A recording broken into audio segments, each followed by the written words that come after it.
The scream tore through the morning air before Alira even saw the river. She dropped the basket of herbs she had been carrying and ran, her bare feet slapping against the wet stones of the path. The sound had come from the bend where the water ran fastest, where the current pulled hard enough to drown a grown man in minutes.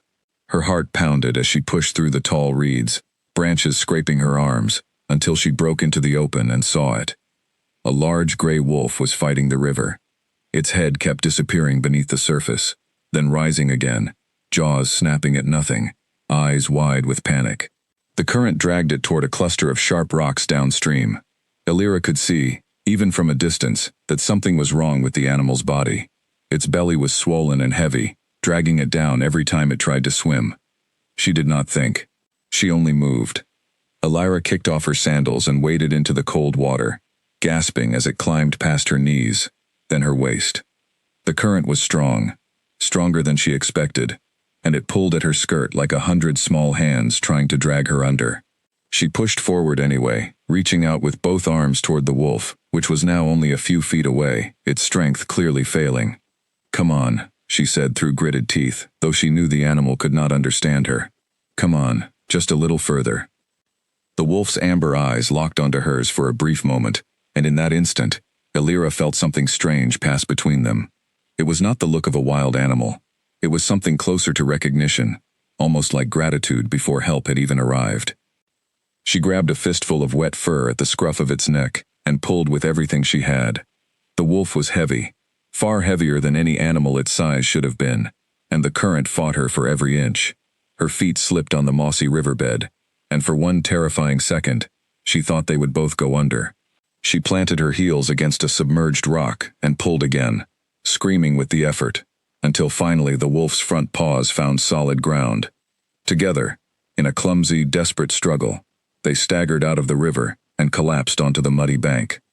Alira lay there for a moment, chest heaving, water streaming from her clothes and hair. Beside her, the wolf's sides rose and fell rapidly, its breath coming in short, painful bursts. Up close, she could see the wolf was not just any wolf. Its fur was a deep silver gray, almost unnatural in color, and its swollen belly moved every so often with small, visible motions from within. "You're expecting," Alira whispered, sitting up slowly. "You poor thing." The wolf's eyes were half closed now, its strength completely spent.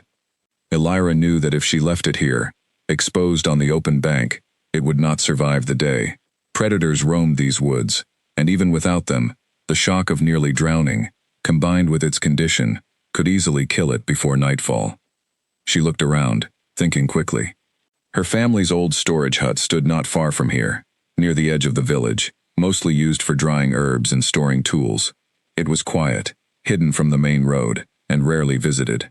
It would have to do. Getting the wolf there was its own battle.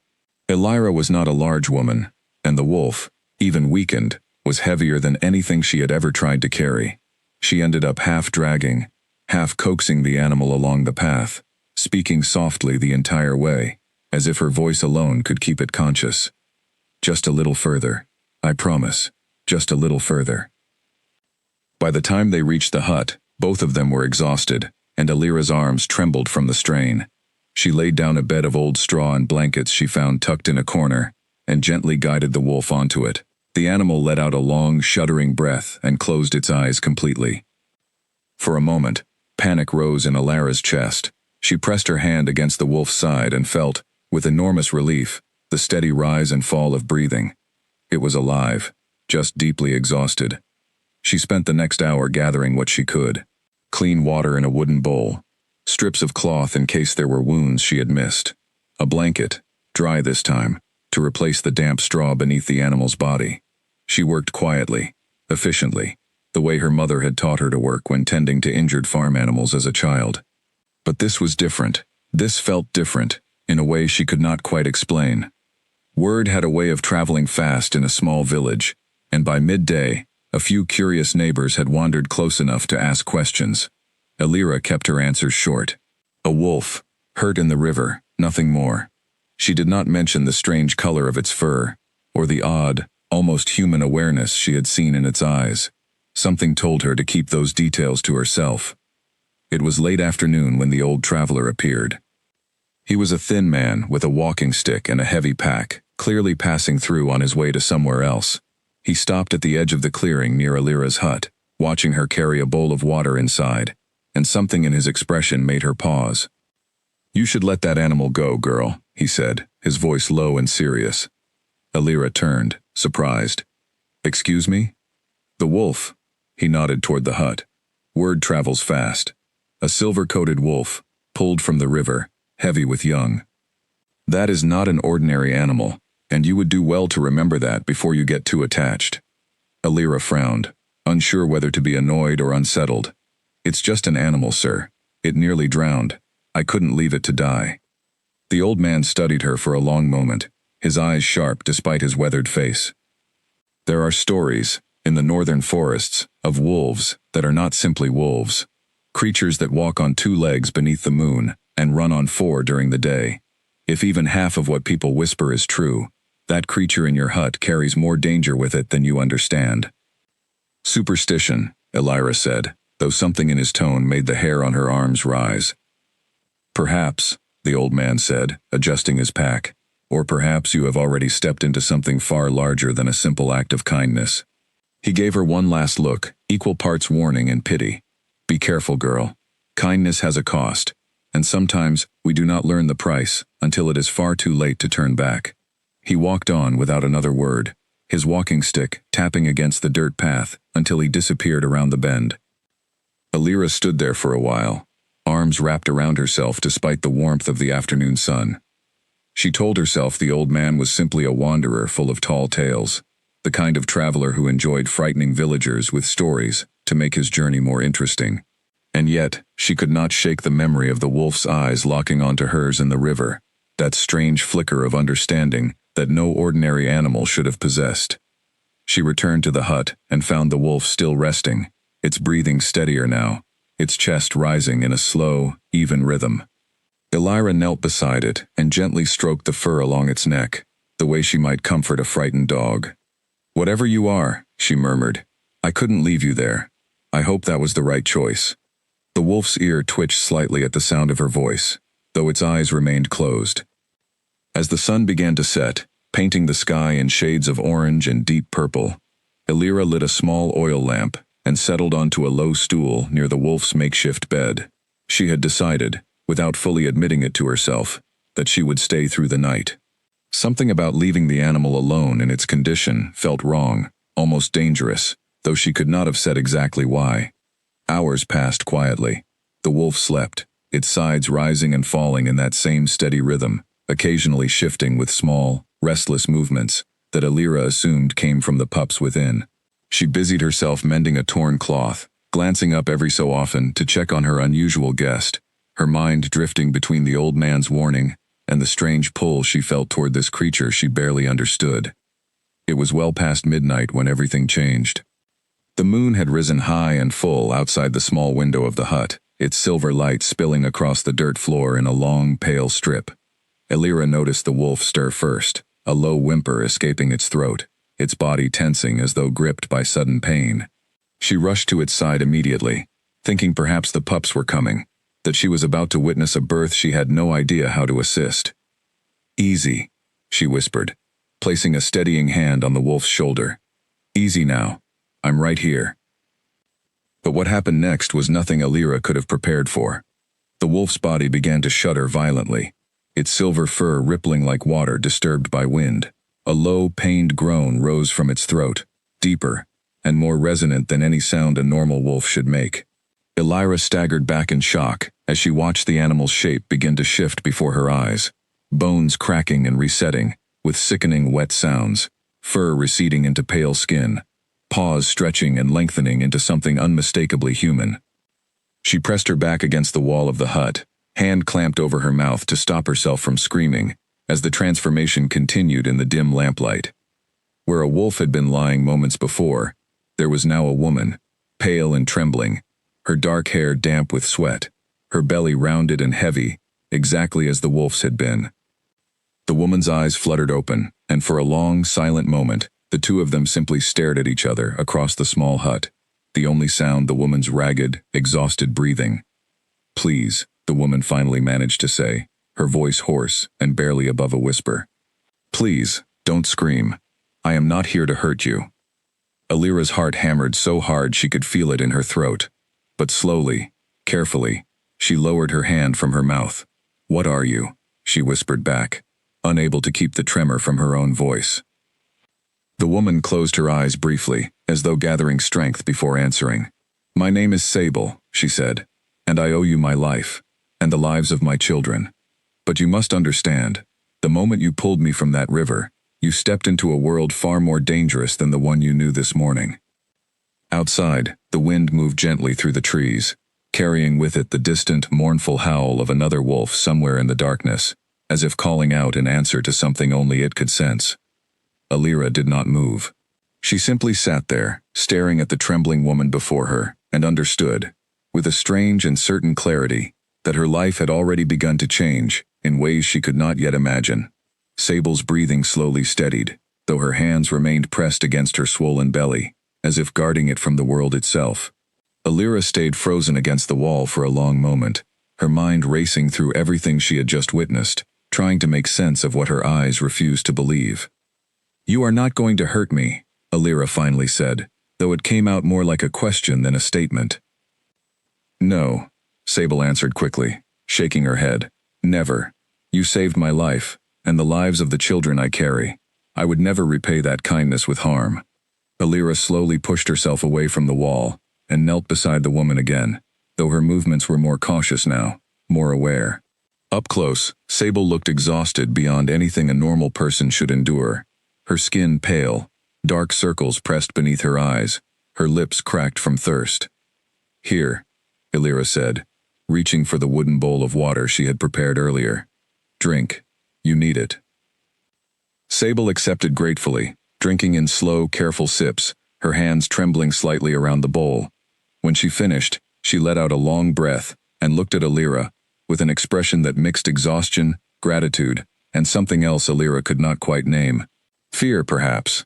"You must have questions," Sable said quietly. "More than I know how to ask," Alira admitted. Sable managed a weak, tired smile.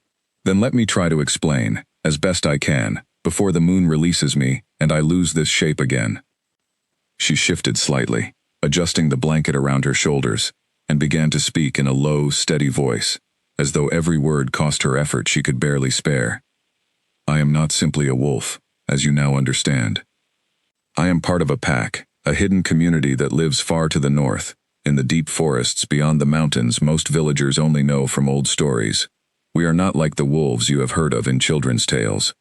We are people, capable of taking the shape of wolves, bound by blood and loyalty to a pack and its leader." Alira listened in stunned silence, her earlier fear slowly giving way to fascination despite herself. "Days ago," Sable continued, "our pack was attacked. Enemies who have long wanted to see our bloodline destroyed found us in the Northern Territory. I was separated from my guards during the chaos, forced to run, forced to swim across rivers I should never have attempted, especially not in my condition." Her hand moved instinctively to her belly again. "I nearly did not survive. If you had not pulled me from that water, my children and I would be gone." "Who would want to hurt you?" Alira asked. "A pregnant woman, fleeing for her life. What kind of enemy does that?" Sable's expression darkened.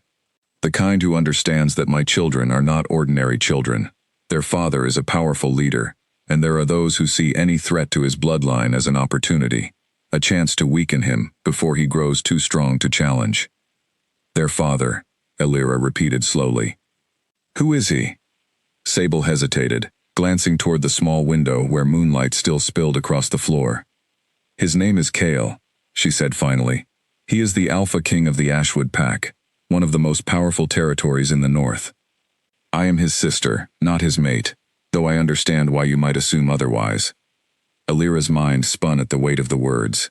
An Alpha King, a hidden pack of shapeshifters, enemies plotting bloodshed in the shadows of the northern forests.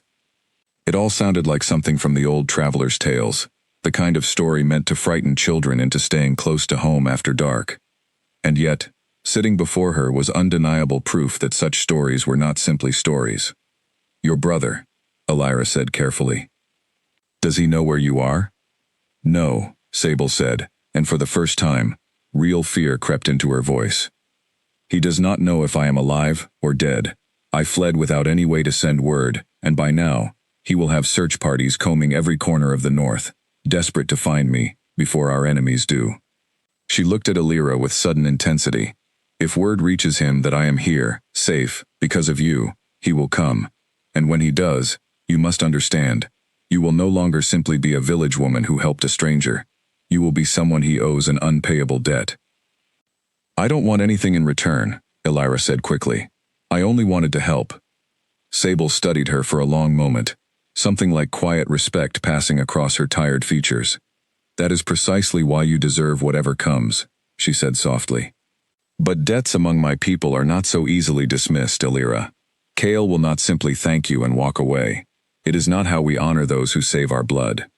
Alira opened her mouth to argue further, but a sudden tremor passed through Sable's body, cutting her words short. The moonlight outside had begun to fade slightly as clouds drifted across the sky, and Sable's face tightened with obvious discomfort. The shift is returning, Sable said through gritted teeth. I cannot control it once the moon calls me back. Please, do not be frightened by what you see next. Alira barely had time to nod before the transformation began again, this time in reverse, human shape folding and shifting back into fur and four legs, bones resettling with the same wet, cracking sounds that had unsettled her hours before.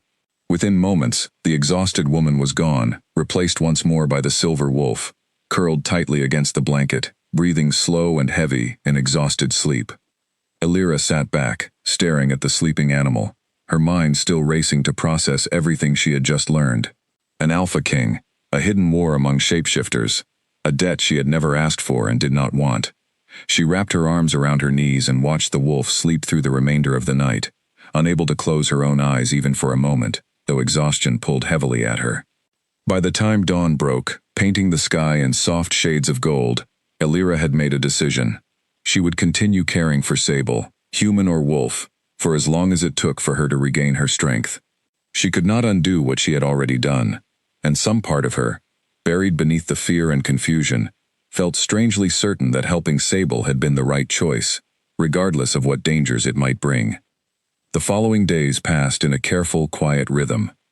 Sable remained in wolf form during daylight hours, resting and slowly regaining strength, while Alira tended to her, brought food and water, and kept careful watch for any sign of danger. Each night, when the moon rose, Sable would shift back into human form for a few precious hours, and the two women would talk quietly, sharing pieces of their very different lives. Alira learned that Sable had once lived a life far removed from danger, raised within the protected walls of the Ashwood territory, surrounded by loyal pack members, who would have given their lives to protect her. She learned about Kale, not simply as a title, but as a brother Sable clearly loved and worried for deeply.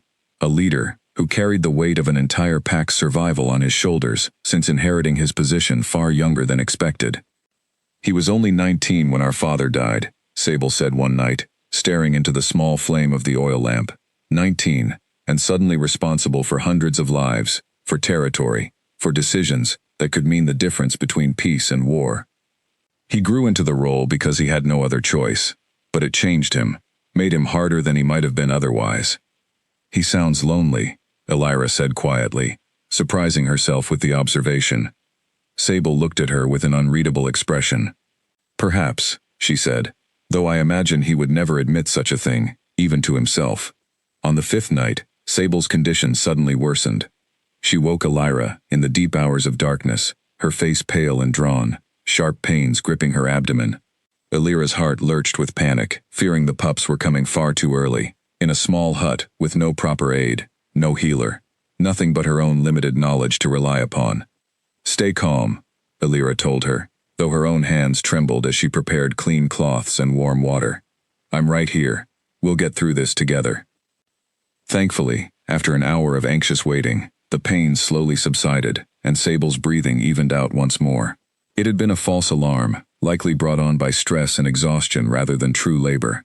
But the experience left both women shaken, and it reminded Alira sharply of just how fragile the situation truly was.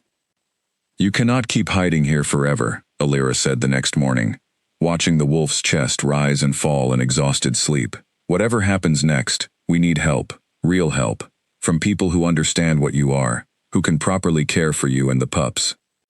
She did not yet know how right she was, nor how quickly her small, quiet world was about to be shattered by the arrival of exactly the kind of help and danger that Sable had warned her about.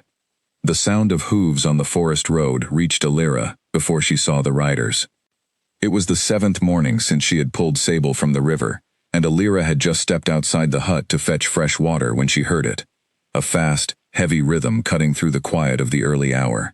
She froze at the edge of the clearing, water bucket forgotten in her hand, and watched as 3 horses came thundering down the path that led toward the village. The riders were not villagers. She could tell that much even from a distance. They wore dark leather armor, plain but well made, and moved with the kind of controlled precision that spoke of training rather than farming or trading. Alira's stomach dropped. She thought immediately of Sable's warning, of enemies who had chased her from the Northern Territory, willing to kill a pregnant woman and her unborn children simply to weaken a rival. She turned and ran back into the hut. "Someone's coming," she said, her voice tight with panic. "Riders, 3 of them, and they don't look like villagers." Sable, still in wolf form in the pale morning light, lifted her head sharply, ears pinned back, a low growl building in her throat. Even without words, Alira could see the fear in the animal's eyes, the same fear she had seen the moment she pulled her from the river. "We need to hide you," Alira said quickly, already scanning the small hut for options. There was little to work with. A few sacks of grain, some hanging herbs, a small storage pit beneath the floorboards that her father had once used to keep produce cool during summer months. It was not much, but it was something. She dragged aside a loose floorboard and revealed the shallow pit beneath, barely large enough to conceal an animal of Sable's size. "In here," she urged. "Please, hurry." Sable hesitated only a moment before understanding and squeezing herself into the tight space, her breathing quick and shallow with obvious discomfort. Alira replaced the floorboard as carefully as she could, scattering loose straw across the surface to disguise the seam, her hands shaking the entire time. She had barely finished when the sound of hooves grew louder, then stopped entirely just outside the hut. Alira wiped her palms against her skirt, forced her breathing to slow, and stepped outside to face whoever had arrived, praying her expression gave nothing away. The 3 riders had dismounted and stood surveying the small clearing with sharp, assessing eyes. The one in front, a tall man with a scar running along his jaw, fixed his gaze on Alira the moment she appeared. "Good morning," he said, his tone polite but edged with something cold beneath the surface. "We are searching for a lost traveler, a woman, last seen near this river several days ago. Have you seen anyone matching that description?" Alira forced herself to hold his gaze steadily, though her heart pounded so loudly she feared he might hear it. "No, sir," she said. "I haven't seen any strangers passing through, only the usual village folk." The man's eyes narrowed slightly, studying her face, as though searching for any crack in her composure. "Strange," he said slowly. "We have reason to believe she came this way, perhaps even near this very river." "I'm sorry I can't be of more help," Alira said, keeping her voice steady. "It's been a quiet week." One of the other riders, a shorter man with restless, darting eyes, stepped closer to the hut, glancing past Alira toward the open doorway. "Mind if we take a look inside?" he asked, though his tone made clear it was not really a request. Alira's mind raced. Refusing outright would only raise suspicion, yet allowing them inside risked everything. She forced a small, tired smile onto her face. "Of course, though I warn you, it's just herbs and old farming tools. Nothing exciting, I'm afraid." She stepped aside, holding her breath as the shorter rider ducked into the hut, glancing around at the hanging bundles of dried plants, the simple furniture, the straw-covered floor. Alira watched his eyes pass directly over the loose floorboard without pause, and felt a wave of dizzying relief when he stepped back outside, apparently satisfied. "Nothing here," he reported to the scarred man. The leader studied Alira for one more long, uncomfortable moment before finally nodding. "If you happen to see or hear anything unusual," he said, "a village woman of your position would be wise to report it immediately. The forests around here are more dangerous than they appear, and those who interfere in matters beyond their understanding often find themselves paying a price they did not expect." The threat, thinly veiled as it was, sent a cold chill down Alira's spine, but she kept her expression neutral. "I'll certainly keep that in mind, sir." The riders mounted once more and rode off down the path, disappearing around the bend in a cloud of dust. Elira remained standing at the edge of the clearing for several minutes after they had gone, waiting to be certain they truly would not return, before finally rushing back inside and pulling up the loose floorboard. Sable emerged from the small pit, trembling badly, her fur damp with sweat despite the cool morning air. The moment she was free, she pressed herself against Alira's side, and Alira could feel the frantic beating of the wolf's heart against her own body. "They're getting closer," Alira murmured, stroking the wolf's fur gently. "We can't stay here much longer. It's only a matter of time before someone else searches this hut more thoroughly." That night, when the moon rose and Sable regained her human form, the two women sat together in tense silence, both understanding that everything had changed with the arrival of those riders. "Those men," Sable said quietly, "they serve Lord Draven, the leader of a rival pack in the Eastern Territories. He has long wanted to weaken Kale's influence, and my death, along with my children's, would have accomplished exactly that. If they suspect I am here, they will not stop searching until they find proof, one way or another." "Then we need to get word to your brother," Alira said firmly, "before they find you first." Sable looked at her with an expression caught between gratitude and deep worry. "It is not so simple.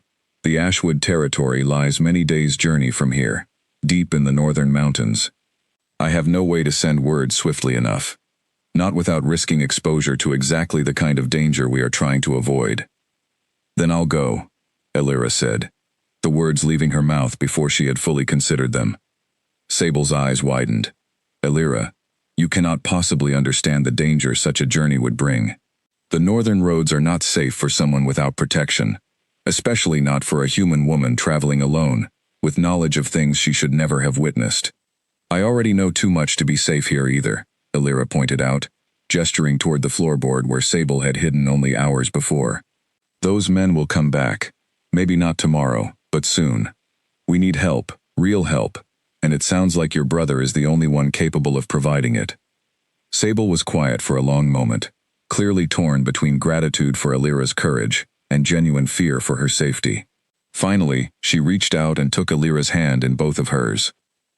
"There may be another way," she said slowly. "Among my kind, there exists a method of calling, a way to send word across great distances using the moon's connection between packmates. It requires strength I do not currently possess in this form, but perhaps, with a few more days of rest, I might attempt it." "How long would that take?" Alira asked. 3 days, perhaps 4, before I am strong enough," Sable said. "It is a risk either way. Every day we remain here increases the chance those riders return with more thorough intentions. But a rushed, weakened calling might fail entirely, wasting our only chance at reaching Kale before it is too late." Alira nodded slowly, understanding the impossible choice laid before them. "Then we wait," she said, "and we pray those riders don't return before you're ready." Over the following days, Alira barely slept, constantly listening for the sound of hoofbeats on the path, jumping at every unfamiliar noise from the surrounding forest. She moved through her daily routine with forced normalcy, tending her garden, visiting the village market, all while her mind remained fixed entirely on the wolf hidden within her small hut and the danger that could arrive at any moment. On the 4th night, under a moon nearly as full and bright as the one that had first revealed Sable's true nature, Sable finally felt strong enough to attempt the calling. She sat cross-legged on the dirt floor, human once more, her eyes closed in deep concentration, her lips moving in a language Alira did not recognize, ancient and flowing, unlike anything spoken in the village. Alira watched, breath held, as a strange energy seemed to gather in the air around them, the flame of the oil lamp flickering wildly despite the absence of any wind. For nearly an hour, Sable remained locked in this trance-like state, sweat beading on her forehead, her body trembling with the effort of reaching across such distance. Finally, with a gasp, her eyes snapped open, and she slumped forward, utterly exhausted. "It's done," she whispered. "I don't know if it reached him. I don't know if he even received it clearly enough to understand, but I have done everything within my power." Alira caught her before she could collapse fully, easing her gently back onto the blanket. "Rest now," she said softly. You've done all you can." Outside, the forest remained quiet and still, giving no indication of whether the desperate call had traveled the great distance to the north, or whether help, if it came at all, would arrive in time. 3 days passed with no sign of riders, no sign of Kale, no sign of anything at all beyond the ordinary rhythms of village life. Alira began to wonder if the calling had failed entirely, if Sable's exhausted attempt had simply drifted into empty air, unheard by anyone. Sable grew quieter with each passing day, her worry evident despite her attempts to hide it. She was noticeably heavier now, her time growing shorter, and the strain of hiding, of constant fear, had begun to show clearly on her face, even in wolf form, in the way she moved more slowly, rested more often, startled at even small sounds. "What if it didn't work?" Alira asked one evening, as she prepared a simple meal of vegetables and bread. "What if no one is coming?" "Then we will find another way," Sable said, though her voice lacked its usual conviction. "I will not allow my children to be born into danger, Alira. If Kale does not come, I will find the strength to travel north myself, however difficult that may be." Alira did not argue, though privately, she doubted Sable was strong enough for such a journey in her condition. She simply nodded and continued her preparations, trying not to let her own growing fear show on her face. That night, long after the moon had risen, and Sable had shifted back into her human form for their quiet evening conversation, a new sound reached their ears. Not hoofbeats this time, but something else entirely, a low, rhythmic thrumming that seemed to vibrate through the very ground beneath them. Sable's head snapped up, her eyes wide with sudden recognition. "That sound," she whispered. "I know that sound. What is it?" Alira asked, already moving toward the small window to look outside. "Wolves," Sable said, rising unsteadily to her feet despite her exhaustion. "A great many of them, moving together in formation. That is not the sound of a hunting pack, Alira. That is the sound of an escort, a formal procession." Her voice broke slightly with emotion. "That is the sound of my brother." Alira's heart leapt into her throat as she peered through the small window into the darkness beyond. At first, she saw nothing but shadows and the pale silver light of the moon filtering through the trees. Then, slowly, shapes began to emerge from the tree line, dozens of them, moving with disciplined, coordinated grace across the open field beyond the village. Wolves. Enormous wolves, far larger than any natural creature Alira had ever seen, their eyes catching the moonlight in eerie, glinting flashes as they approached. At the center of the formation walked a figure on 2 legs, tall and imposing, dressed in dark clothing that seemed to absorb the moonlight rather than reflect it. "Is that him?" Alira breathed. "Is that Kale?" Sable pressed close beside her at the window, tears already forming in her eyes despite the fatigue etched across her face. "Yes," she whispered, "that is my brother." The procession moved steadily closer, and Alira could feel her pulse quickening with every step they took. This was the moment Sable had warned her about from the very beginning, the moment when helping a stranger would irrevocably change the course of her life. There would be no going back now, no returning to the quiet, simple existence she had known before pulling a drowning wolf from the river. As the formation reached the edge of the clearing, the wolves fanned out in a wide, protective circle around the hut, their postures alert and watchful, clearly guarding against any threat that might still be lurking nearby. The tall figure at the center continued forward alone, his steps confident and purposeful, until he stood just outside the small doorway. Sable was already moving toward the door, her exhaustion momentarily forgotten in her desperate need to reach her brother. She threw it open and rushed outside, and Alira watched through the window as the man caught her in his arms, holding her tightly, his composed expression cracking for just a moment to reveal raw, unguarded relief. "I thought I had lost you," Alira heard him say, his voice deep and rough with emotion. "When your call reached me, I did not know if I would arrive in time." "I am here," Sable said, her voice muffled against his shoulder. "We are both here, thanks to someone I owe more than I can ever repay." The man's head lifted at those words, his sharp gaze shifting toward the small hut, toward the window where Alira stood frozen, suddenly acutely aware that she was about to meet the alpha king of the Ashwood pack for the first time. She took a steadying breath and stepped outside to face him. Up close, Kale was even more imposing than she had imagined from Sable's descriptions. He stood well over 6 feet tall, his frame powerfully built beneath dark, well-fitted clothing, his features sharp and striking, framed by dark hair that fell just past his ears. But it was his eyes that caught Alira's attention most, a piercing shade of amber gold, so similar to the color she had seen in the wolf's eyes that day at the river. Those eyes fixed on her now, studying her with an intensity that made her feel as though he could see straight through to her very thoughts. "You are the one who pulled my sister from the river," he said. It was not quite a question. "Yes," Alira answered, forcing steadiness into her voice despite the way her heart hammered against her ribs. "My name is Alira." Kale continued studying her for a long, silent moment, and Alira found herself unable to look away from that intense golden gaze. Something passed between them in that moment, something she could not name, a current of awareness that felt entirely different from the fear she had expected to feel, standing before such a powerful stranger. "Alira," he repeated slowly, as though testing the shape of her name. "You saved my sister's life, and the lives of her unborn children, at great risk to your own safety. Do you understand what that means among my people?" "Sable mentioned something about a debt," Alira said carefully. "But I want you to know, I didn't do it expecting anything in return. I only wanted to help." Something shifted in Kale's expression, a flicker of surprise, perhaps even reluctant admiration, quickly masked beneath his composed exterior. "That," he said quietly, "is precisely why the debt matters more, not less."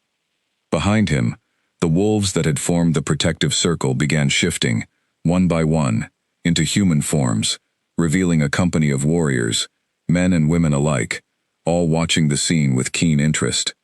Alira felt suddenly exposed under so many curious gazes, though none of them approached, seeming content to let their leader handle the moment. "We cannot remain here," Kale said, his tone shifting into something more urgent, more commanding. "If Draven's men were here searching for my sister, they will return, likely with greater numbers and less caution. We need to move immediately, before dawn if possible." "Move where?" Alira asked. Kale's gaze returned to her, steady and unwavering. "North. To Ashwood territory, where my sister can properly recover, and where you, Alira, will be safe from whatever retribution Draven's people might attempt once they realize their failure here." Alira's stomach twisted with sudden apprehension. "I have a life here," she said. "A home, a family nearby, people who depend on me." "And if you remain," Kale said, not unkindly, but with blunt honesty, "you will be a target the moment word spreads of what happened here tonight. Draven's men already suspect you know something. It will not take long for them to conclude exactly how much you know, and what you did to help my sister survive." Sable stepped forward, placing a gentle hand on Alira's arm. "He's right," she said softly. "I would never ask this of you if there were any other way, but staying here alone would put you in terrible danger. Please, Alira, let us protect you, the way you protected me." Alira looked between the two of them, torn between the fear of leaving everything familiar behind, and the growing certainty that Sable's warning carried real, immediate weight. She thought of her small home, her quiet garden, the simple life she had built for herself in this village. And she thought of the alternative, remaining alone and unprotected while dangerous men who had already threatened her once decided what to do about a village woman who knew far too much. "All right," she finally said, her voice quieter than she intended. "I'll come with you." Relief flooded Sable's exhausted features, while Kale simply nodded once, businesslike, already turning to issue quiet commands to his gathered warriors. Within minutes, the company had organized itself for immediate departure, horses and supplies materializing from the darkness, as though the entire journey had been anticipated and prepared for in advance. As Alira gathered the few belongings she could not bear to leave behind, she felt Kale's gaze on her once more, watchful and assessing, though his expression remained carefully unreadable. She did not know, in that moment, that this stranger with piercing golden eyes would soon become far more significant to her life than she could possibly have imagined. Nor did she yet understand the full weight of the world she was about to step into. She only knew that her quiet, simple life had ended the moment she waded into that river, and there would be no returning to who she had been before.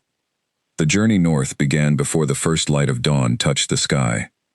Alira rode on a sturdy brown mare, provided by one of Kale's warriors, A quiet young man named Dorian, who introduced himself with a polite nod, but little else, clearly focused on the seriousness of their departure. Sable traveled in wolf form once more, resting within a specially constructed carrier suspended between two horses, designed to keep her steady and comfortable despite her advanced condition. Cale rode at the front of the company, his posture rigid and alert, his golden eyes constantly scanning the tree line for any sign of danger. The forest around them felt different in the early morning darkness, shadows stretching long and strange between the trees, every rustle of leaves sending a fresh wave of tension through the group. Elira found herself glancing frequently toward Cale, drawing an odd sense of reassurance from his calm, controlled presence at the head of their formation, though she barely knew him beyond the events of the previous night. They had been traveling for perhaps 2 hours when the first sign of trouble appeared. A low, sharp whistle cut through the quiet morning air, and instantly, the entire company shifted into alert readiness. Cale raised a closed fist, signaling an immediate halt, his head turning slowly as he scanned the surrounding forest with an intensity that made the hair on Elira's arms rise. "Riders," he said quietly, though his voice carried clearly to everyone nearby. 3 of them, approaching from the east. Elira's breath caught. 3 riders. The same number that had visited her hut days before. She glanced toward Sable's carrier, relieved to see it was well protected within the center of their formation, surrounded on all sides by armed warriors. "Draven's scouts," one of the warriors murmured, drawing a blade with practiced ease. "Do not engage unless necessary," Cale commanded, his voice low but carrying absolute authority. "Our priority is protecting Sable and reaching Ashwood territory. We do not need unnecessary conflict this close to the border." The company moved forward cautiously, weapons ready but not drawn, until the 3 riders emerged from the tree line ahead, blocking the narrow forest path. Elira recognized the scarred leader immediately, the same man who had questioned her outside her hut, his expression now sharpening with obvious surprise and calculation as he took in the size and composition of Cale's company. "Alpha King," the scarred man said, his tone carefully neutral despite the tension crackling in the air. "An unexpected pleasure, finding you so far from your own territory." "Cordell," Cale replied, his voice flat and cold. "I could say the same of your presence here, so far from Lord Draven's lands." The man called Cordell offered a thin, humorless smile. "We were simply searching for a missing traveler. It seems, perhaps, that search has concluded rather favorably for you." Elira felt Cale's tension radiating even from a distance, though his outward composure never wavered. "My sister was attacked and nearly killed within your lord's territory," Cale said, each word measured and deliberate. "I trust Draven will have a satisfactory explanation prepared for that particular incident." "I know nothing of such matters," Cordell said smoothly, though the flicker in his eyes suggested otherwise. "I am merely a scout, following orders." "Then perhaps you should return to your lord," Cale said, his tone leaving no room for further discussion, "and inform him that any future attempts against my sister, or against those who have aided her, will be met with consequences he will find considerably less pleasant than a simple conversation." The threat hung heavy in the air between them. Cordell's jaw tightened almost imperceptibly, but after a long, tense moment, he gave a shallow, mocking bow and gestured for his companions to step aside from the path. "As you wish, Alpha King. Safe travels." The company moved forward through the now cleared path, and Elira did not fully release the breath she had been holding until they had traveled well beyond sight of the 3 riders. She glanced back once, catching a final glimpse of Cordell, watching them depart, with an expression of cold, calculating patience that sent an uneasy chill through her chest. "That won't be the last we see of them," she said quietly to Dorian, who rode close beside her. "No," Dorian agreed grimly, "but the Alpha King handled it well. Cordell knows better than to risk open conflict against our numbers, not this deep into contested territory." They continued traveling through the day, stopping only briefly to rest the horses and allow Sable a chance to shift briefly into human form, to eat and drink properly. Elira used these pauses to speak quietly with Sable, checking on her condition, offering what small comfort she could during the difficult journey. "You're doing wonderfully," Elira told her during one such stop, as Sable rested against a fallen log, her hand pressed against her rounded belly. "Just a little further, and you'll be safe among your own people." "Thanks to you," Sable replied, offering a tired but genuine smile. I still don't understand how I will ever properly repay what you've done for me. You don't need to repay anything, Elira insisted, though she suspected, based on everything she had learned so far, that such a sentiment would not be so easily accepted among Sable's people. As evening approached, the terrain began to change noticeably, the flat forest paths giving way to steeper, rockier ground. As they climbed into the foothills of distant mountains, Elira could see rising sharply against the darkening sky. The air grew noticeably cooler, carrying a crisp, clean scent, entirely different from the humid warmth of her home village. We're close now, Dorian informed her, noting her curious gaze toward the mountains ahead. Ashwood territory begins at the base of those peaks. We should arrive before midnight. True to his word, as the moon rose high overhead, the company finally crested a rocky ridge, and Elira caught her first glimpse of Ashwood territory, spread out below them. Nestled within a wide, protected valley surrounded by steep mountain walls, she could see the warm glow of countless fires and lanterns, illuminating what appeared to be an extensive settlement, far larger and more organized than she had expected. It's beautiful, she breathed, momentarily forgetting her exhaustion and lingering apprehension. Beside her, Cale had drawn his horse to a stop, his golden eyes fixed on the valley below with an expression Elira hadn't seen from him before, something softer, almost like relief mixed with deep, quiet pride. It is home, he said simply, before urging his horse forward down the winding path that led into the valley. Their arrival caused an immediate stir throughout the settlement. Word had clearly traveled ahead of them, and by the time they reached the central gathering area, a substantial crowd had already assembled, watching with a mixture of curiosity, relief, and open scrutiny as the company dismounted.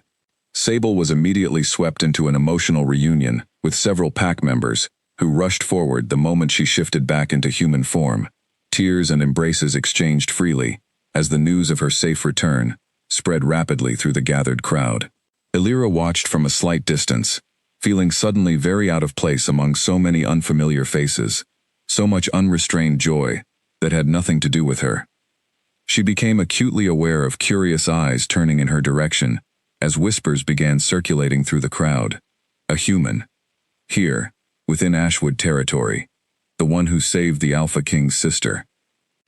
Do not mind the staring, a voice said quietly beside her, and Elira turned to find Cale had approached, his expression carefully neutral despite the obvious weight of attention surrounding them both. It is not every day a human enters our territory, let alone one responsible for saving someone as important as my sister. I feel like I'm intruding, Elira admitted honestly. You are not intruding, Cale said firmly. You are a guest of honor, whether you feel comfortable with that title or not. My people understand debts of blood, Elira. What you did for Sable, you did for all of us. Elira wasn't entirely sure how to respond to that, so she simply nodded, allowing herself to be led further into the settlement, as Cale began issuing quiet instructions regarding accommodations, ensuring she would have proper quarters, food, and rest after the exhausting journey. As they walked, Elira found herself studying the settlement with growing fascination.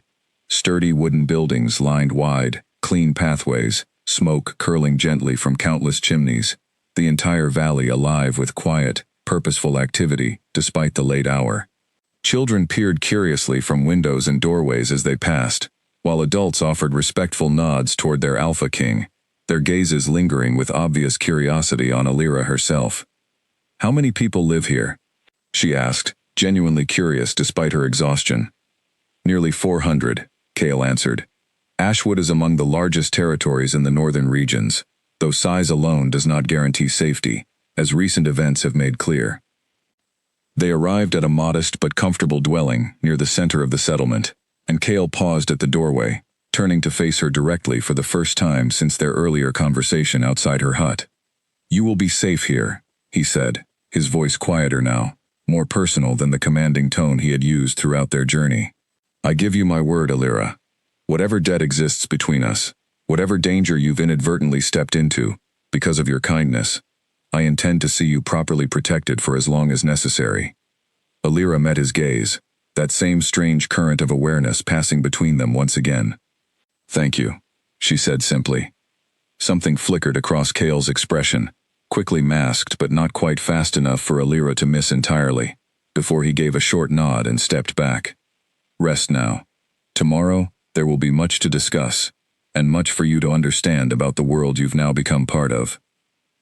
As he turned and walked away into the darkness, Alira remained standing at the doorway for a long moment, watching him go, before finally retreating into the small dwelling, to attempt what little rest she could manage after everything that had unfolded within the span of a single, impossible week. Sleep, when it finally came, was restless and filled with strange, half-formed dreams of golden eyes and silver fur, of rivers and rescues, and a future she could not yet begin to imagine. Alira woke to sunlight streaming through unfamiliar windows, and the distant sound of activity outside, a rhythm of life, entirely different from the quiet mornings she had known in her home village. For a brief, disorienting moment, she forgot where she was, before the events of the previous days came rushing back with sudden clarity. She rose and dressed quickly, finding a simple but well-made outfit had been left near the door sometime during the night, along with a note explaining that her own clothing was being properly cleaned after the difficult journey. She changed gratefully, appreciating the thoughtful gesture, before stepping outside to face her first full day within Ashwood territory. The settlement looked even more impressive in daylight than it had beneath the moon's silver glow. Wooden buildings of various sizes spread across the valley floor, connected by well-maintained pathways lined with carefully tended gardens. Beyond the settlement, thick forest climbed the surrounding mountainsides, providing both natural beauty and, Alira suspected, considerable protection from outside threats. A young woman approached as Alira stood taking in her surroundings, offering a friendly, if slightly cautious smile. "You must be Alira," she said. "I'm Ren. Sable asked me to help show you around and answer any questions you might have." "Thank you," Alira said, grateful for the friendly face after the tense uncertainty of the previous day. "I could use some guidance. This is all rather overwhelming." Ren laughed softly, a warm, genuine sound. "I imagine it would be. Not every day a human wakes up in the middle of a wolf pack's territory." She gestured toward a nearby path. "Come, let me show you around properly, and perhaps answer some of those questions weighing on your mind." As they walked, Ren proved to be an excellent guide, patiently explaining various aspects of pack life that Alira found both fascinating and occasionally bewildering. She learned about the hierarchy that governed Ashwood territory, with Kale as Alpha King, holding ultimate authority, supported by a council of senior pack members who assisted with governance and important decisions. She learned about the different roles within the community, from warriors who protected the territory's borders, to healers who tended to injuries and illnesses, to those who managed the practical needs of farming, building, and trade, with occasional human settlements nearby. "Not everyone here trusts humans easily," Ren admitted candidly as they walked. "Our history with your kind hasn't always been peaceful. There's still some who see any human presence within our territory as a risk, regardless of the circumstances that brought you here." "That's understandable," Alira said. "I suppose I'd feel similarly cautious if our situations were reversed. Most will come around, especially once they understand what you did for Sable," Ren said reassuringly. "The Alpha King himself, vouching for your presence, carries considerable weight. His word isn't something pack members question lightly." Alira found herself curious, despite her attempts to remain focused, purely on practical matters. What is he like, really? Kale, I mean. Beyond being the Alpha King. Ren considered the question thoughtfully. Complicated, I suppose. He's carried enormous responsibility since he was very young, and it shows in how seriously he takes everything. Some describe him as cold, though I think that's more a matter of caution than true coldness. He's lost people he cared about because of poor decisions, both his own and others, and I think that's made him extremely careful about who and what he allows close to him. He seems very devoted to protecting his people, Alira observed. More than devoted, Ren said. Obsessed, some might say, though I mean that with respect rather than criticism. Since his father died and left him the position far younger than expected, he's dedicated every waking moment to ensuring Ashwood remains strong and safe. It hasn't left much room in his life for anything beyond that responsibility. They continued their tour throughout the morning, and Alira found herself gradually relaxing into the rhythm of her new, temporary surroundings. She met various pack members, some initially wary, but increasingly warm, once introductions were properly made, and slowly began to understand the complex, tightly knit community she had found herself unexpectedly welcomed into. It was mid-afternoon when Kale found her, standing near the edge of a small garden where she and Wren had paused to admire an impressive collection of medicinal herbs, many of which Elira recognized from her own experience gathering plants back home. "Elira," he said, his tone carrying the same careful formality she remembered from their journey. "Might I have a word?" Wren offered a knowing smile, before excusing herself, leaving Elira alone with the Alpha King for the first time since their arrival. She felt an unexpected flutter of nervousness settle in her stomach as his golden eyes studied her with quiet intensity. "I trust Wren has been a helpful guide," Kale said. "Very helpful," Elira confirmed. "This is all quite a lot to absorb, but everyone has been kinder than I expected." Something that might have been the beginning of a smile touched the corner of Kale's mouth, quickly suppressed but not entirely hidden. "My people understand the importance of what you did, even if the concept of humans within our territory remains unusual for some." "How is Sable doing today?" Elira asked, genuinely concerned. "Resting comfortably, finally in proper care with our healers close at hand," Kale said, and Elira noted the visible relief in his expression. "Her time grows near, perhaps within the next several weeks. Having her safely home, rather than hiding in a stranger's hut, has eased considerable worry." "I'm glad," Elira said sincerely. "She talked about you often, during those days we spent together. She clearly loves you very much." Kale's expression shifted slightly, something more guarded creeping into his features. "She is the only family I have remaining," he said. "Protecting her has always been among my highest priorities, second only to protecting the pack as a whole." An awkward silence settled between them for a moment, before Kale continued, his tone shifting into something more formal, more deliberate. "I wish to speak with you regarding your future here, Elira. I understand you had a life within your village, responsibilities and connections you were forced to leave behind rather suddenly." "I did," Elira acknowledged. "Though given everything Sable explained about the danger involved, I understand why leaving was necessary." "The danger remains very real," Kale said seriously. "Draven's people are aware of your involvement now, and while you remain within Ashwood territory, you are protected. However, I recognize this situation cannot simply continue indefinitely without proper consideration of what you might want for your own future." Elira hadn't fully considered this question herself, so consumed had she been by the immediate concerns of danger and unfamiliar surroundings.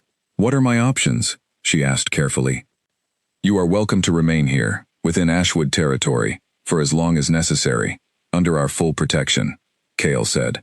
"Alternatively, arrangements could potentially be made for you to relocate somewhere else entirely, somewhere beyond Draven's reach, where you might rebuild a quiet life, away from all of this."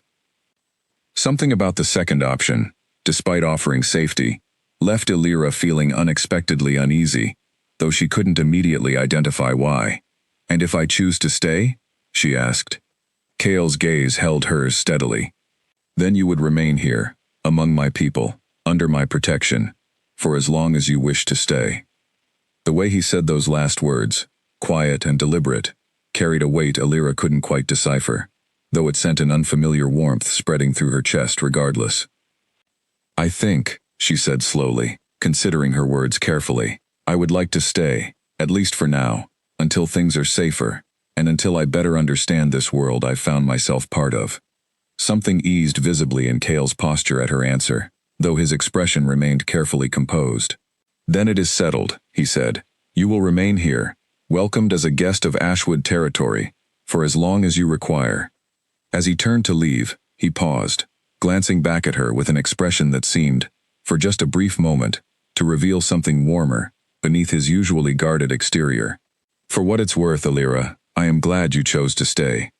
He walked away before she could formulate any response, leaving her standing alone in the small garden, her heart beating with a confusing mixture of uncertainty and something she was hesitant to name, as the golden afternoon light filtered gently through the surrounding trees. Weeks passed, and Elira gradually settled into a rhythm within Ashwood territory that felt, surprisingly, less foreign with each passing day. She rose early each morning, often joining the healers in their garden to help tend medicinal herbs, her knowledge of plants earning quiet respect from those who had initially regarded her presence with skepticism. Kale made a point of checking on her progress regularly, though what began as brief, formal inquiries gradually evolved into longer conversations that neither of them seemed eager to end. He would find her in the gardens during quiet afternoon hours, or join her for evening meals when his responsibilities allowed, and slowly, carefully, the careful distance between them began to soften. "You handle the herbs with more skill than most of my healers," Kale observed one afternoon, watching her carefully separate a bundle of dried lavender for one of the settlement's elderly residents suffering from persistent headaches. "My mother taught me," Elira said, smiling slightly at the memory. "She always said, understanding plants was understanding a quieter kind of medicine, one that required patience rather than force."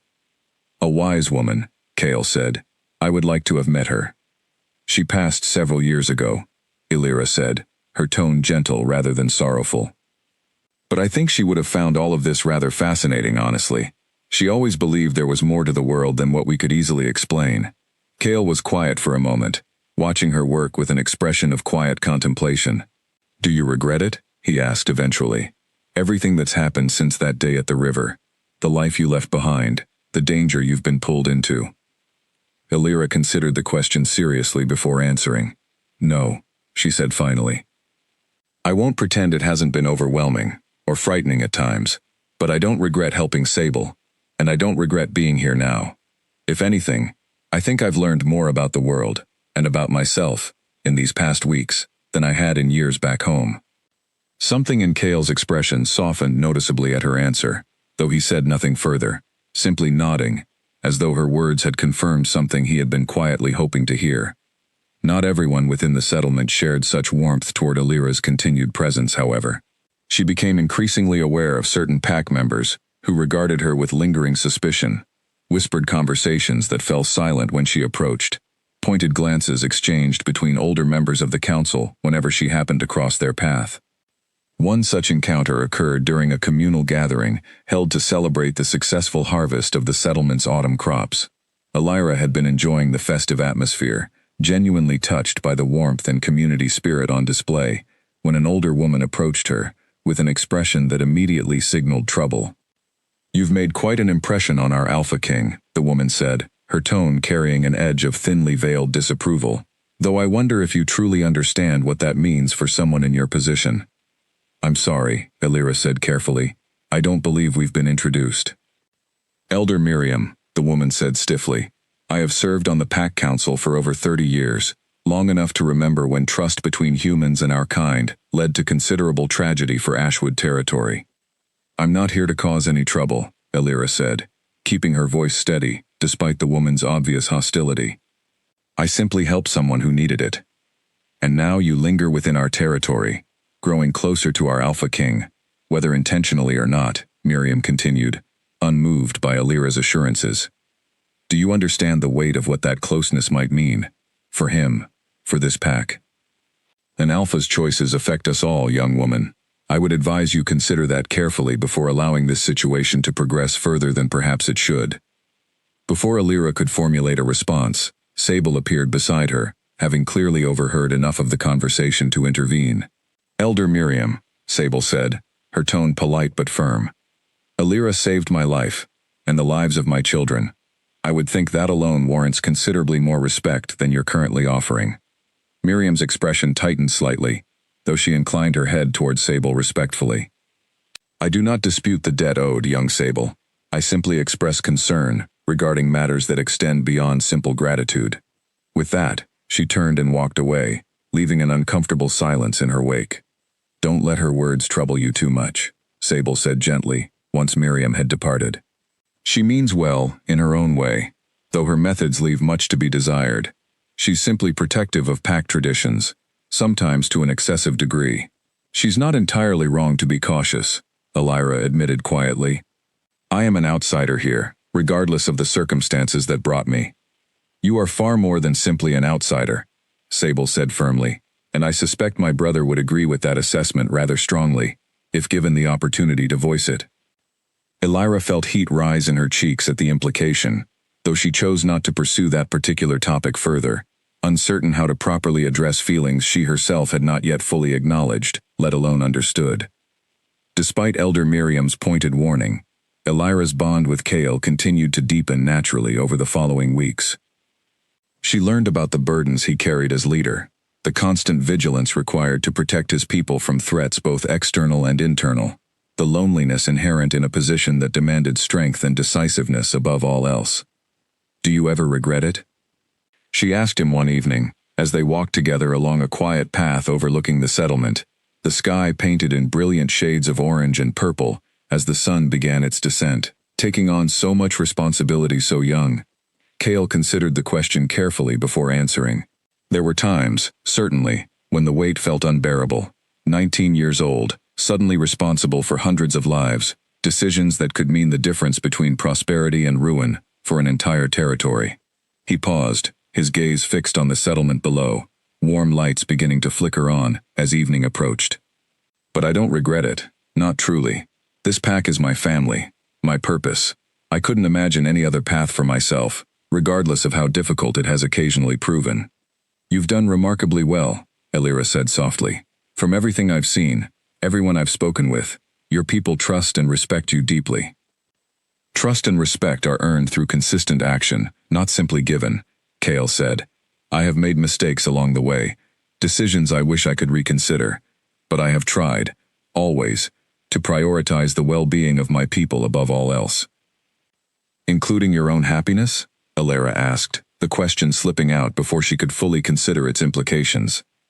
Kale turned to look at her directly, his golden eyes reflecting the fading sunlight in a way that made her breath catch unexpectedly. "Perhaps," he admitted quietly, "though I find, lately, that certain things have begun shifting that particular balance." The unspoken meaning behind his words hung heavy in the air between them, and Elira found herself unable to look away from his steady, intense gaze. Neither of them spoke for a long moment, the growing darkness around them filled with a tension that felt both uncertain and undeniably significant. "Kale," she began softly, uncertain exactly what she intended to say next. Before she could continue, however, the sound of urgent footsteps approaching broke the moment entirely. Dorian appeared, his expression tight with obvious concern, immediately drawing both their attention. "Alpha King," he said, slightly breathless.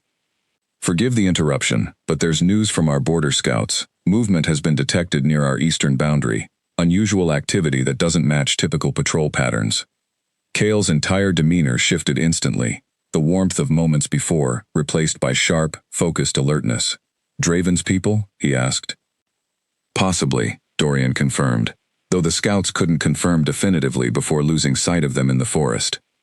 "Gather the council immediately," Kale instructed, his voice carrying the same commanding authority Elira had witnessed during their initial confrontation with Cordell's scouts. "I want a full report within the hour." As Dorian hurried off to fulfill his orders, Kale turned back to Elira, his expression once again carefully composed, though something lingered in his eyes that suggested their earlier conversation remained unfinished.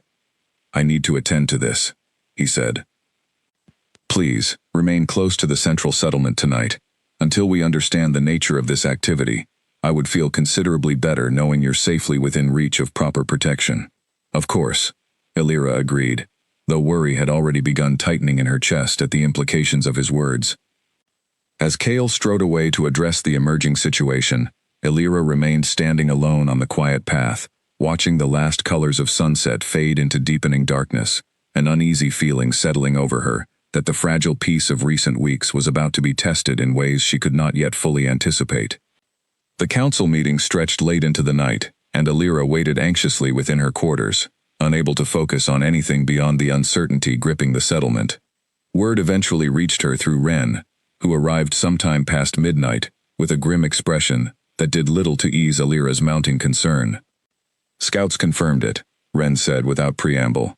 "Draven's warriors, gathering in significant numbers just beyond our eastern border. Not enough for an immediate full assault, but certainly enough to suggest something is being planned." "What does Kale intend to do?" Elira asked. "Strengthen our defenses, increase patrols, prepare for whatever comes," Wren said. The council debated late into the night about whether this represents genuine threat or simply intimidation, an attempt to unsettle us following Sable's successful return home. "And what do you think?" Elira pressed. Ren's expression turned troubled. "I think Draven has never accepted losing his advantage when Sable escaped his attack. I think he sees this as unfinished business, and I fear he won't rest until he's found some way to strike at Kale, whether through Sable, through pack strength, or through anyone he perceives as valuable to our Alpha King." The implication of those words settled uncomfortably in Elira's chest, though she said nothing further, simply thanking Ren for the information, before retreating into restless, uneasy sleep. The following days brought a palpable shift in atmosphere throughout Ashwood territory. Increased patrols moved constantly along the borders, warriors trained with renewed intensity in preparation for potential conflict, and an undercurrent of tension replaced the previously relaxed rhythm of settlement life. Kale himself became increasingly consumed by strategic planning and defensive preparations, their conversations growing brief and infrequent, as his attention focused entirely on protecting his people from the looming threat. Elira understood the necessity of his focus, yet found herself missing the warmth of their earlier conversations, the quiet moments that had gradually built something meaningful between them, before circumstances demanded his complete attention elsewhere. It was nearly 2 weeks after the initial warning, when the true danger finally revealed itself. Elira had been assisting in the healer's garden during the late afternoon, harvesting herbs for winter storage, when the settlement's warning bells suddenly began ringing with urgent, frantic clarity. She dropped her basket immediately, heart lurching with sudden fear, as chaos erupted around her, pack members rushing toward defensive positions with practiced, if hurried, efficiency. "What's happening?" she called out to a passing warrior. "Attack," the woman replied breathlessly, not slowing her pace. "Eastern border, breach confirmed. Get to the central shelter immediately." Elira's mind raced with fear, not for herself, but for everyone she had come to care for within this settlement over the past weeks. She began moving toward the central shelter as instructed, but paused when she caught sight of Sable, heavily pregnant and clearly struggling to move quickly enough amid the chaos surrounding them. "Sable," Elira called, rushing to her side. "Let me help you." "I need to reach the shelter," Sable said, her breathing labored with both exertion and evident fear. "But everything is happening so quickly." Elira wrapped a supportive arm around her, guiding her carefully through the increasingly frantic settlement toward the reinforced central shelter, designed to protect vulnerable pack members during exactly this kind of emergency. Around them, the sounds of conflict grew steadily louder, shouts and snarls and the unmistakable clash of weapons echoing from somewhere near the settlement's eastern boundary. They had nearly reached the shelter when a group of unfamiliar warriors suddenly appeared from a side path, clearly having breached the settlement's outer defenses. Elira's blood ran cold as she recognized the dark leather armor matching what she had seen on Cordell's scouts weeks before. "There," one of the invaders shouted, his gaze fixing directly on Sable. "The Alpha's sister. Take her." Elira instinctively stepped between Sable and the approaching warriors, though she possessed no weapon, no training, nothing beyond desperate determination to protect the woman she had first rescued from drowning weeks before. "Get back," she said, her voice trembling but firm. "You're not touching her." The lead warrior sneered, clearly unbothered by a single unarmed human standing in his way. "Move aside, or be moved." Before he could take another step, however, a powerful, snarling form crashed into him from the side, sending him sprawling across the ground. Elira looked up to see a massive dark wolf, larger even than Sable's true form, standing protectively before them, teeth bared in a fierce, threatening display. "Kale," Sable breathed, recognizing her brother's wolf form immediately. More warriors from Ashwood arrived rapidly behind him, engaging the invaders in fierce, coordinated combat that pushed the threat back away from the shelter entrance within moments.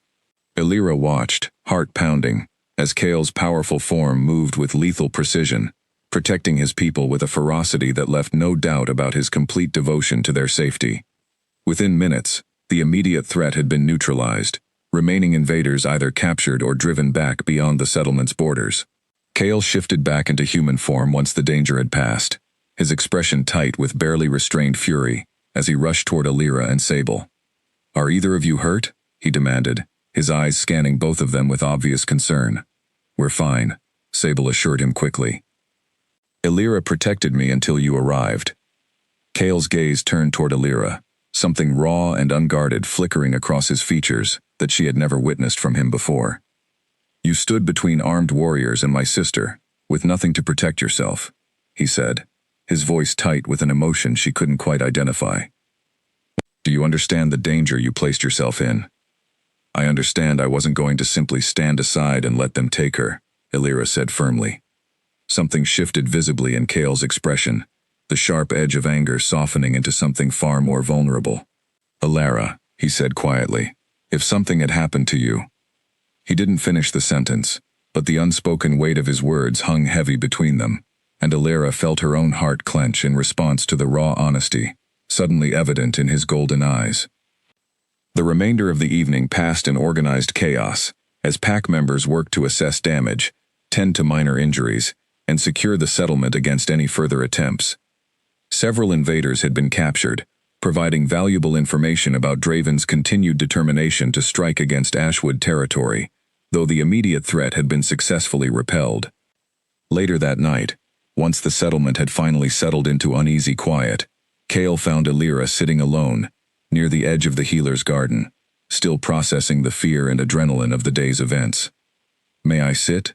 he asked quietly, and Elira nodded, shifting slightly to make room beside her. They sat in comfortable silence for several moments before Cale finally spoke again.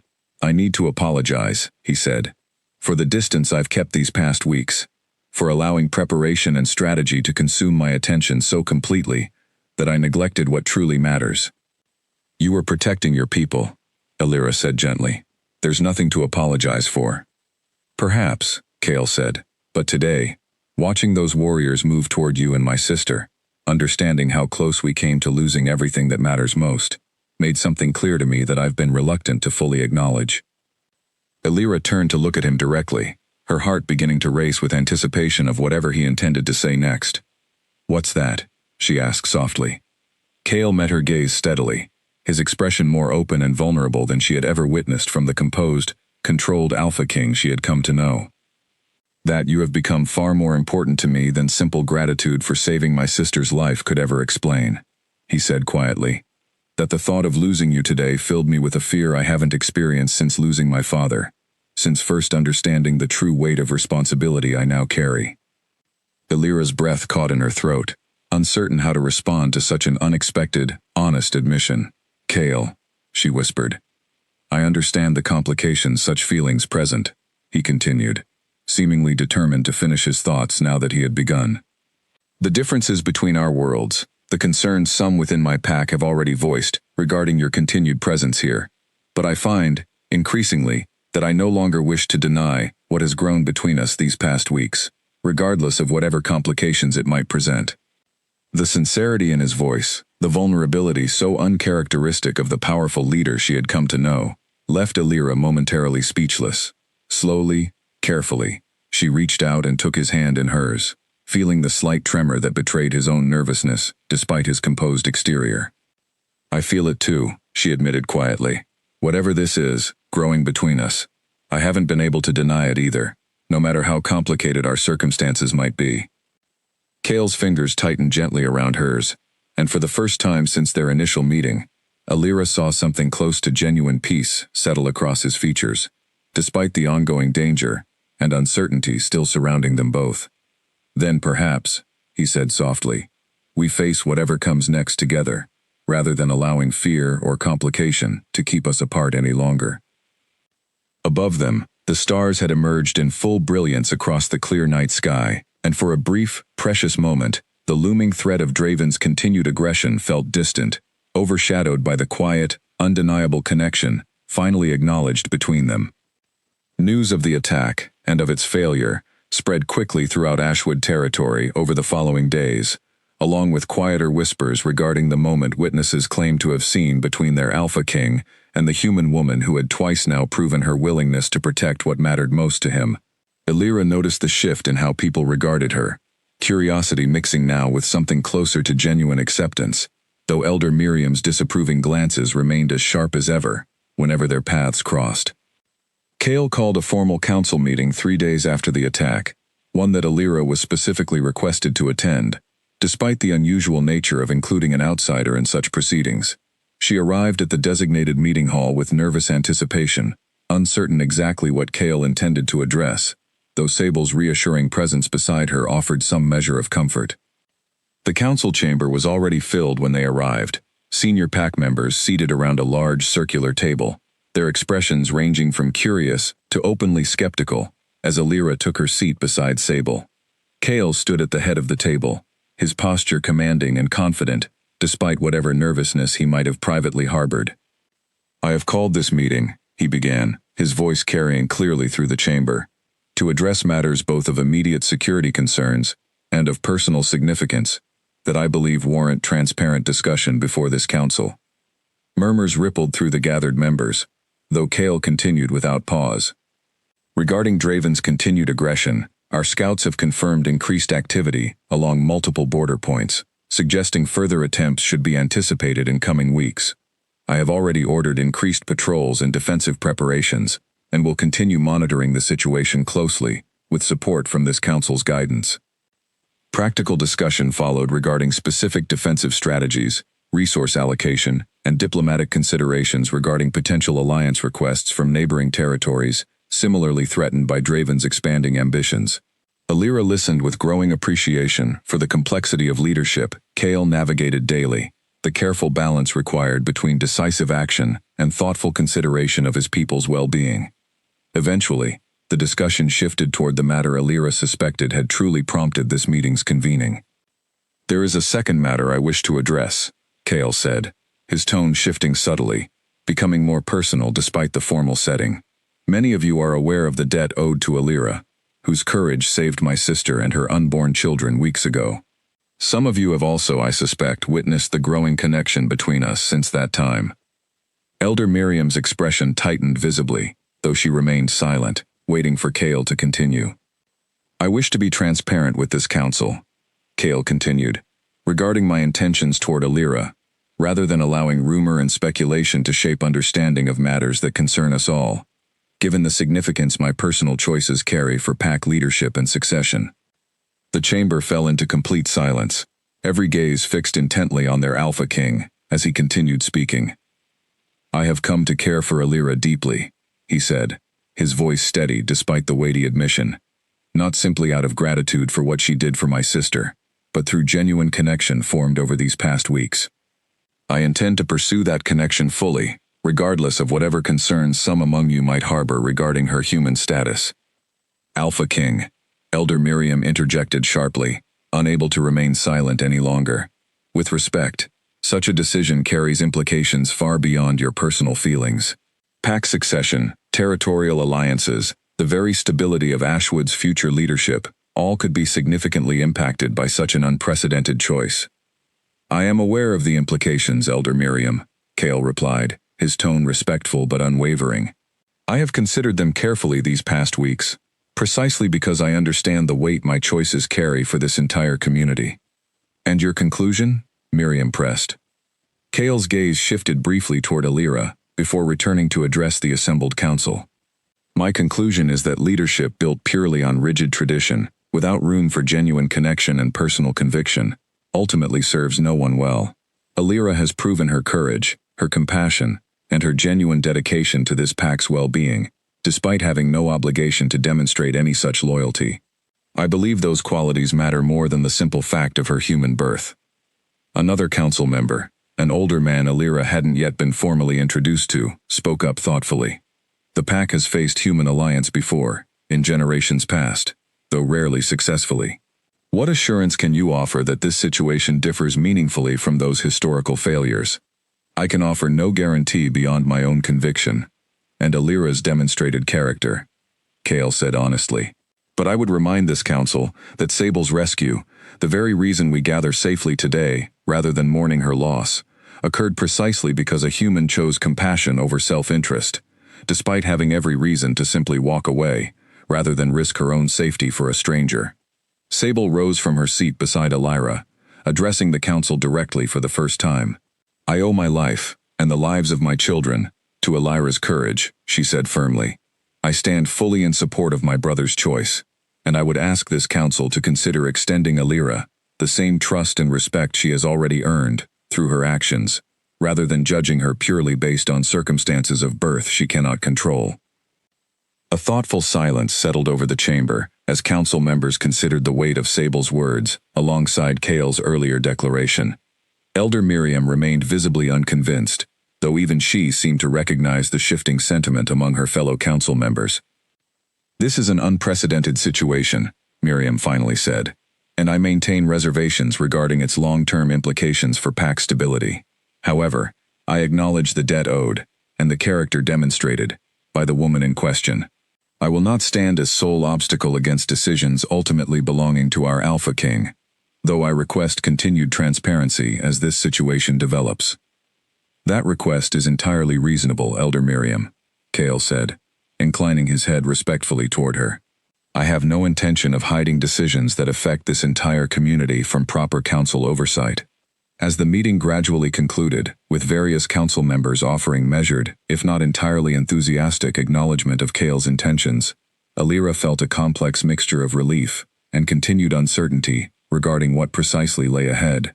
The formal acknowledgement before the council represented significant progress, yet she understood clearly that acceptance among all pack members would require continued demonstration of trust and commitment over time.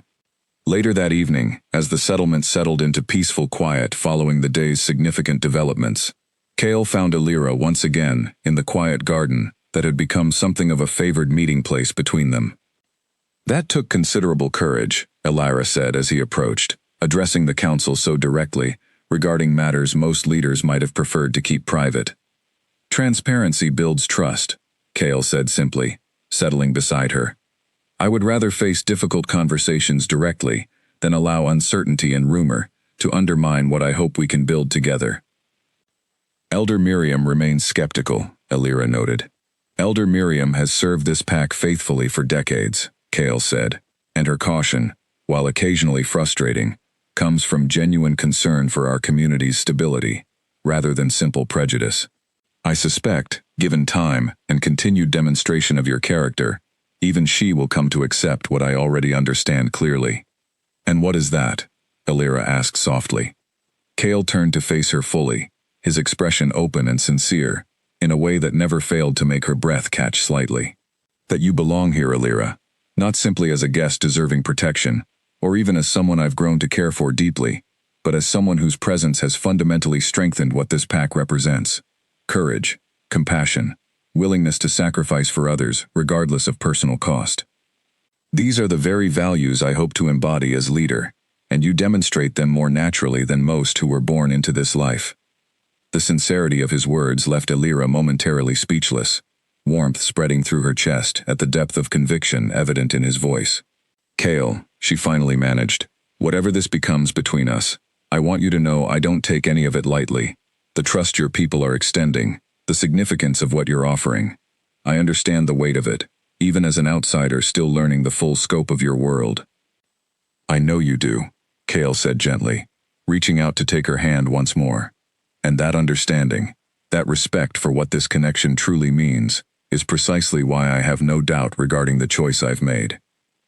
As twilight deepened into full darkness around them, the settlement's lights flickering warmly in the valley below, Alira allowed herself, for the first time since that fateful morning at the river, to imagine a future stretching forward, with genuine hope rather than uncertain fear, even as the looming threat of Draven's ambitions remained unresolved somewhere beyond the mountain's protective embrace.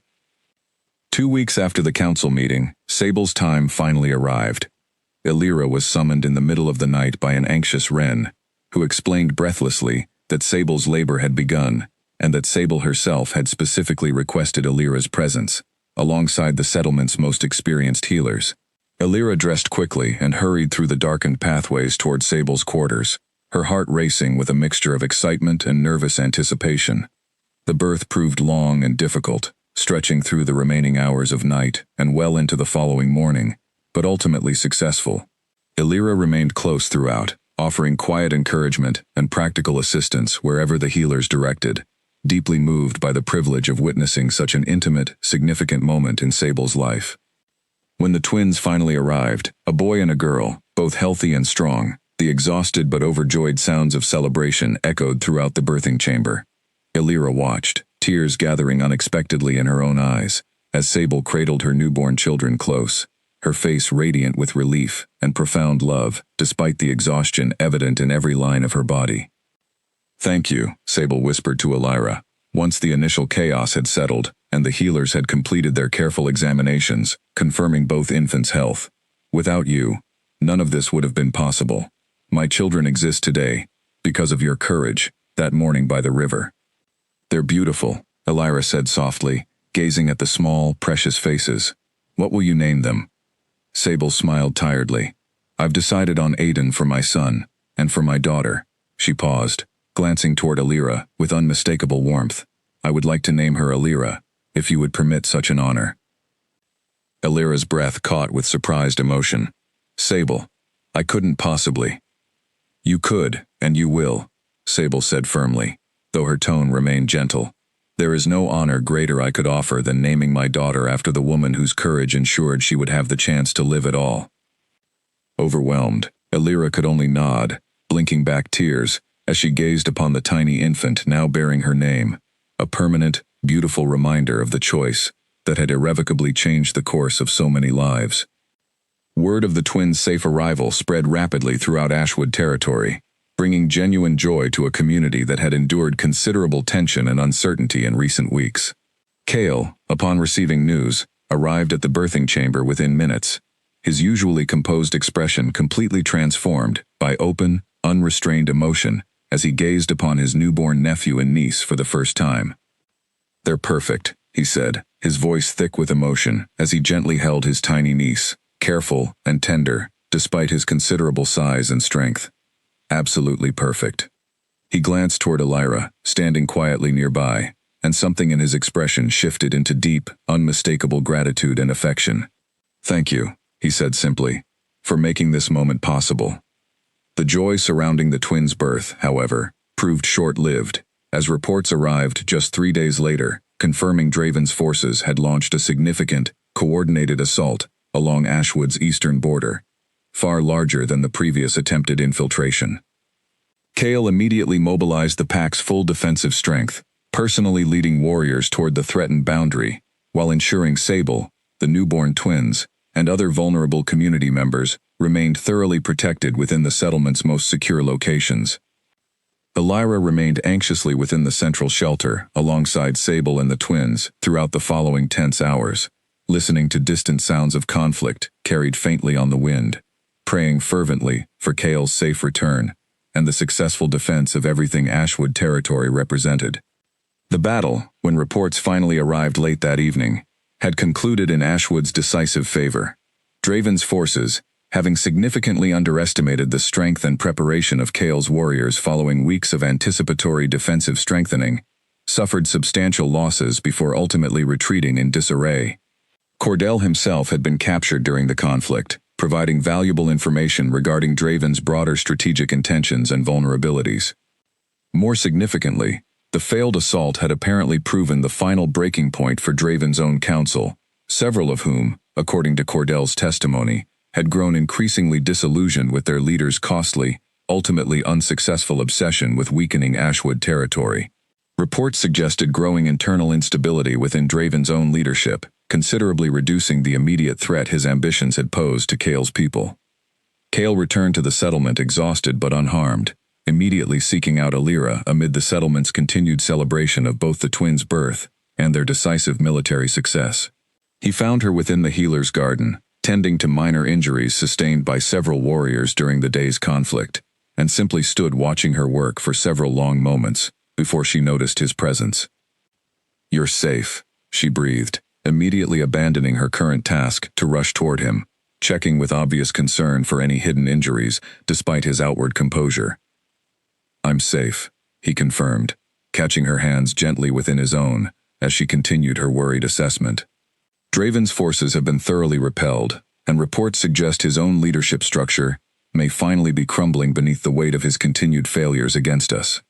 "Does this mean it's truly over?" Elira asked hopefully. "Perhaps not entirely," Cale said honestly, "but I believe we have secured a significant enough victory to ensure lasting peace, at least for the foreseeable future. Ashwood territory, and everyone within it, should finally be able to rest without constant fear of imminent attack. Relief flooded through Alira at his words, and she found herself unable to hold back the emotion of recent weeks any longer, tears spilling freely as she embraced him tightly, grateful beyond words for his safe return, and the hard-won peace finally achieved for the people she had come to genuinely love. Cale held her close, his own composure finally softening into open, unrestrained emotion as he pressed a gentle kiss against her forehead. "Elira," he murmured, "these past months have shown me, more clearly than I ever expected, precisely what kind of future I want to build, and precisely who I want beside me while building it." He pulled back slightly, meeting her tear-filled gaze with an expression of complete sincerity and conviction. "I know traditions and expectations complicate what I'm about to ask. I know some among my people will require time to fully accept such an unprecedented choice. But I find, after everything we've faced together, that I no longer wish to imagine any future that doesn't include you standing beside me, not simply as someone I care for, but as my equal partner in leading this pack forward." Elira's heart raced as understanding of his words fully settled, disbelief and overwhelming joy mixing together, as Cale continued speaking with quiet, unwavering certainty. "Elira, will you accept becoming not simply a cherished guest within Ashwood territory, but my mate, and future queen of this pack, standing beside me through whatever challenges and joys still lie ahead?" Overwhelmed by the depth of emotion in his question, Elira could only nod through fresh tears, finally finding her voice to whisper a simple, heartfelt yes that carried the weight of everything they had endured and overcome together since that fateful morning by the river. The formal ceremony took place 3 weeks later, once Sable had sufficiently recovered, and the settlement's continued celebrations of both new life and hard-won peace had properly settled into joyful anticipation of this next significant milestone. Ashwood territory transformed for the occasion, decorated with autumn flowers and warm lanterns, every pack member gathering within the central settlement to witness the historic union between their Alpha King and the human woman whose courage had first saved his sister's life. Alira stood before the assembled community, dressed in flowing garments that beautifully blended traditional human elegance with symbolic elements of pack tradition, her heart full of joy and gratitude as she prepared to take her place beside Cale. Sable stood as her closest attendant, holding baby Elira and young Aiden close, both infants serving as living symbols of the profound connection between human compassion and pack survival that had brought this remarkable day into being.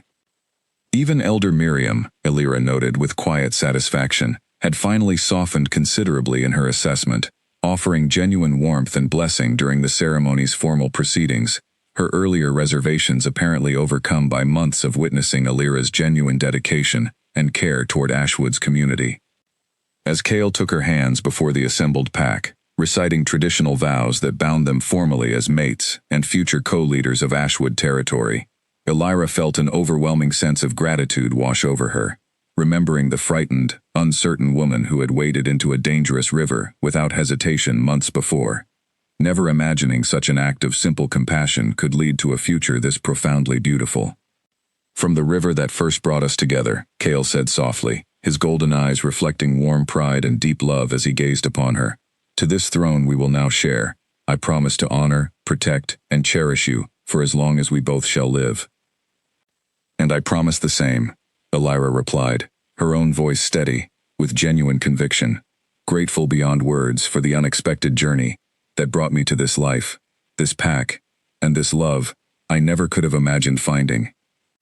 As the ceremony concluded amid joyful celebration throughout the settlement, Elira found herself formally escorted toward the raised platform representing Ashwood's leadership, taking her place beside Cale as queen of a kingdom she had first encountered as a frightened stranger, now welcomed fully as beloved family. Looking out across the assembled community, faces she had come to know and love over recent months, Elira felt profound peace settle over her heart. She had left behind a quiet, simple life that fateful morning by the river, uncertain and afraid of what lay ahead. Yet standing here now, beside the man she loved, surrounded by a community she had come to call family, she understood with complete certainty that every difficult, frightening step of that unexpected journey had led her exactly where she was always meant to be. The Alpha King had found his queen, not through political arrangement or calculated strategy, but through genuine courage and compassion that had proven, in the end, more powerful than any danger or tradition that had once stood in their way. And as the sun set beautifully over Ashwood territory that evening, painting the sky in brilliant shades of gold and rose, Elira knew this was only the beginning of a future filled with continued purpose, partnership, and the deep, abiding love that had grown from the most unexpected of beginnings.